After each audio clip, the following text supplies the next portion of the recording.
Hi friends, welcome to my channel Law Standpoint.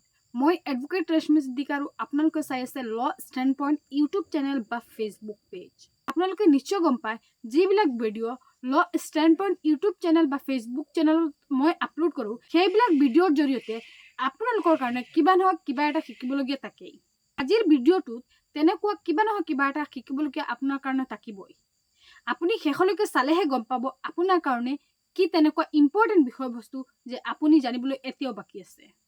Friends, মই এইকেইদিনত বহুত কেইটা ৰিলছ বা লাইভ কৰিছোঁ স্কেমৰ ওপৰত, আৰু আজি এনেকুৱা এটা স্কেমৰ ওপৰত আপোনালোকৰ লগত অলপ আলোচনা কৰিম। আৰু আপুনিও যদি এই ভিডিঅ'টো শেষলৈকে চায় তেতিয়াহ'লে গম পাব যে সঁচাকৈ এনেকুৱা স্কেম আছে নেকি বা এনেকুৱা ফ্ৰড আমাৰ সমাজত হ'ব পাৰে নেকি। গতিকে মই সকলোকে এটা কথা ৰিকুৱেষ্ট কৰিব বিচাৰোঁ, আপুনি মোৰ আজিৰ এই ভিডিঅ'টো শেষলৈকে চাওক, আৰু আমি এনেকুৱা ধৰণৰ স্কেম বা ফ্ৰডৰ সন্মুখীন হ'ব পৰাৰ চান্সেছ আছে। গতিকে আপুনি এই ভিডিঅ'টো শেষলৈকে চাওক আৰু এতিয়াৰ পৰা সতৰ্ক হওক। ফ্ৰেণ্ডছ, মই কৈছিলোঁ যে স্কেম বহু ধৰণৰ হ'ব পাৰে। হয়, স্কেম বহু ধৰণৰ হ'ব পাৰে, অকল এটিএমতে নহয়। যদি আপোনাৰ লগ স্কেম কৰাৰ লোকসকলে পাই যায় তেতিয়াহ'লে আপোনাক স্কেম বা ফ্ৰড কৰিয়েই এৰিব। আৰু আপোনালোকে তাৰে সতৰ্কতা অৱলম্বন কৰিবৰ কাৰণে মই আজিৰ এই বিশেষ ঘটনাটো আপোনালোকক আগবঢ়াইছোঁ। ফ্ৰেণ্ডছ, আমি আজিকালি প্ৰায়ে দেখিবলৈ পাওঁ ছ'চিয়েল মিডিয়াৰ জৰিয়তে বা ফেচবুক, OLX এনেকুৱা ধৰণৰ প্লেটফৰ্মৰ জৰিয়তে পুৰণি গাড়ীৰ ফটো আপলোড কৰি পেলাই বা এডভাৰটাইজ দি কম দামতে গাড়ীৰ বেচা কিনা কৰা হয়। আপুনি যদি এই ফেচবুক বা OLXৰ জৰিয়তে গাড়ী বেচা কিনা কৰিব বিচাৰে আৰু আপুনিও হ'ব পাৰিব স্কেমৰ শিকাৰ। কিন্তু কথাটো হ'ল কেনেকৈ? কিন্তু মই আপোনালোকক ক'ম যে ছ'চিয়েল মিডিয়াত কিছুমান স্কেম বা ফ্ৰড কৰা লোক থাকে, আৰু সিহঁতে পুৰণা গাড়ীৰ ফটো আপলোড কৰি পেলাই গাড়ী বিক্ৰী কৰিবৰ কাৰণে এডভাৰটাইজ দিয়ে। আৰু আপোনালোকৰ বাবে যিহেতু আপুনি গাড়ী এখন কিনিব বিচাৰিছে তেতিয়াহ'লে কম দামতে আপুনি গাড়ী এখন পাই যাব।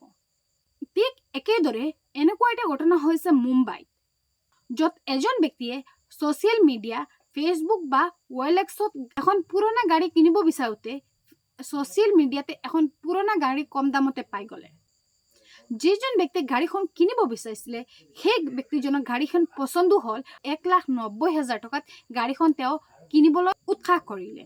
গাড়ীখনৰ কাগজ পত্ৰ বা ডকুমেণ্টছ সম্পূৰ্ণ ঠিকেই আছে। অৱশেষত গাড়ীখনৰ দাম 1,90,000 টকা সাব্যস্ত কৰি পেলাই গাড়ীখন লৈ আহিছে।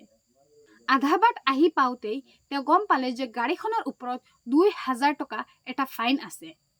তেতিয়া গাড়ী কিনা ব্যক্তিজনে গাড়ী বিক্ৰী কৰা ব্যক্তিজনক ফোন লগাব বিচৰাত সেই ব্যক্তিজনৰ গাড়ী বিক্ৰী কৰা ব্যক্তিজনৰ মোবাইলটো ছুইচ অফ পাইছিলে। সেই মুহূৰ্তত গাড়ী কিনা ব্যক্তিজন উপায়বিহীন হৈ গুগলত গাড়ীখনৰ নাম্বাৰ দি পেলাই চাৰ্চ কৰিছিলে, আৰু গাড়ীৰ মালিকৰ নাম্বাৰটো গুগলত পোৱাৰ পিছত গাড়ী কিনা ব্যক্তিজনে মালিকৰ নাম্বাৰটোত কল কৰিছিলে, আৰু তেতিয়া গম পালে যে গাড়ীখন আচলতে এজন ড্ৰাইভাৰৰ হাতত ভাড়া দিয়া আছিলে।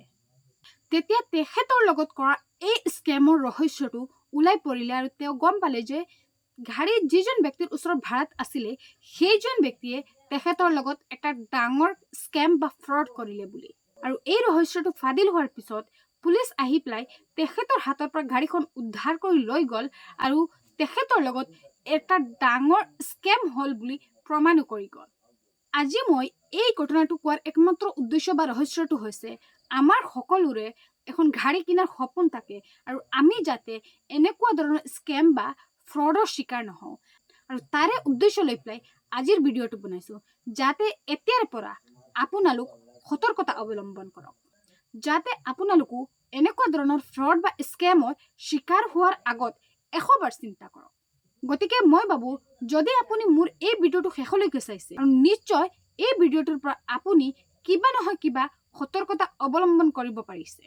আৰু আপুনি যদি এনেকুৱা স্কেমৰ শিকাৰ হৈছে বা আপোনাৰ সন্মুখতে এনেকুৱা স্কেম হৈছে তেতিয়াহ'লে মোৰ কমেণ্টৰ জৰিয়তে জনাব পাৰে।